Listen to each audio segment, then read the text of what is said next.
of Southern Mississippi in Hattiesburg. I graduated with a degree in computer engineering technology. A couple of years ago, or a year ago, I've just finished my master's in cybersecurity.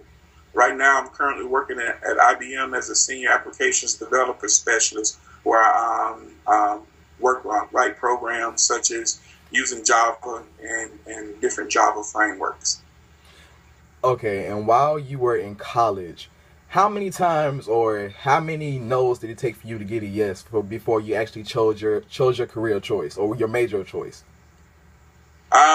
Actually, I sort of chose it before I went to college. I took a programming class in high school, a basic programming class, and I did pretty well in it. I made an A in it, so I got pretty interested then, and that was in the 11th grade. So that sort of funneled me to go after that particular career.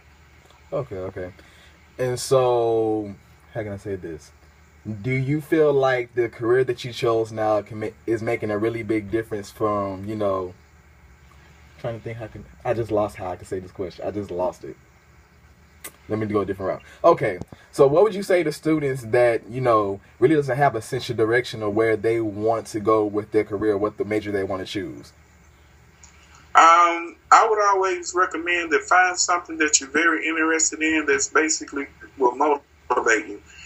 Meaning that don't major in something that you may have been pushed into, or you may feel as if it's a career of choice because you know the amount of money that you'll make. I mean, that's good, but the thing is that you don't want it to be just a career. You want it to at least be something that you can enjoy as well.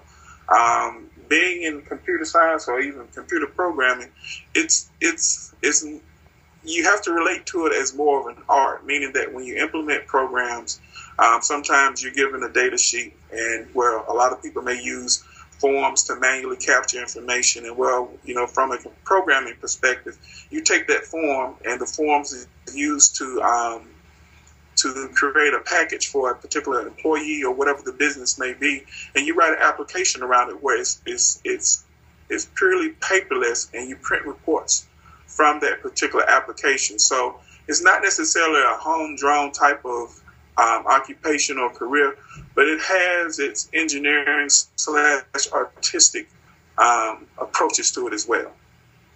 Okay. And okay, on a scale of 1 to 10, what would you say the difficulty of the journey from you actually starting your college career up until you graduate? What would you say that difficulty was?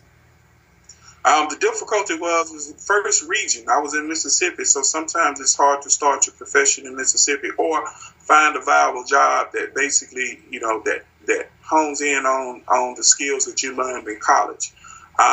Secondly, and a lot of kids may need to be wary of this, is GPA. Sometimes you may be very knowledgeable and crafty, or even, real intellectual as far as approaching your work, or quick